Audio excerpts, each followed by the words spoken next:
Bonjour à toutes et à tous et merci de votre très belle fidélité. Comme nous le disons souvent dans la messe, il est grand le mystère de la foi. Mystère de cette rencontre entre nous, pauvres humains, avec Dieu. Une rencontre que l'évangile de ce jour illustre par une rencontre amoureuse, Jésus étant l'époux.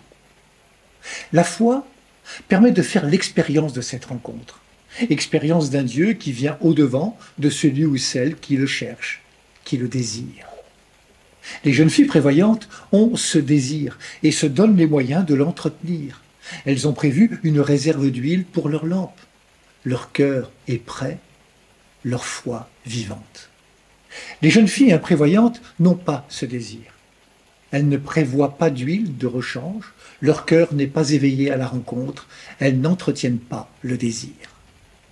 La nuit fut longue pour Edith Stein, que nous fêtons aujourd'hui. Au cœur d'une vie marquée par le camp de concentration, les horreurs de la guerre, elle manifeste le désir de rencontrer le Christ malgré l'incompréhension de sa famille. Elle décrit son cheminement dans un poème écrit pour l'anniversaire du baptême de sa sœur, Rosa Stein. « Mon Seigneur et mon Dieu, tu m'as conduite sur un long chemin obscur, pierreux et dur. Maintes fois mes forces faillirent m'abandonner.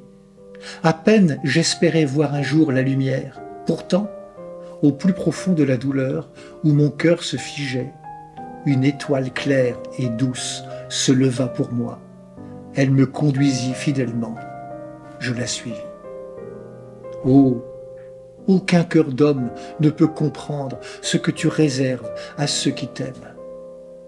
Maintenant, je t'ai et je ne te lâcherai jamais plus.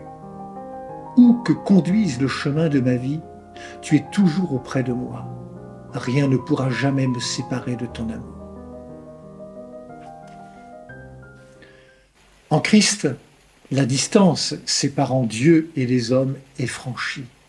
Dieu et l'humanité sont définitivement réconciliés. Désormais, Dieu et l'homme se trouvent dans une intimité réciproque prodigieuse.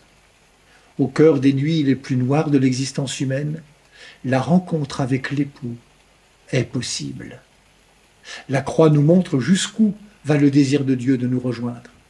Il n'attend que nos cœurs en éveil, éclairés par la lampe de la foi.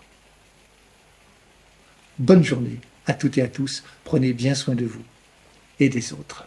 Frappe à ma porte, toi qui viens me déranger.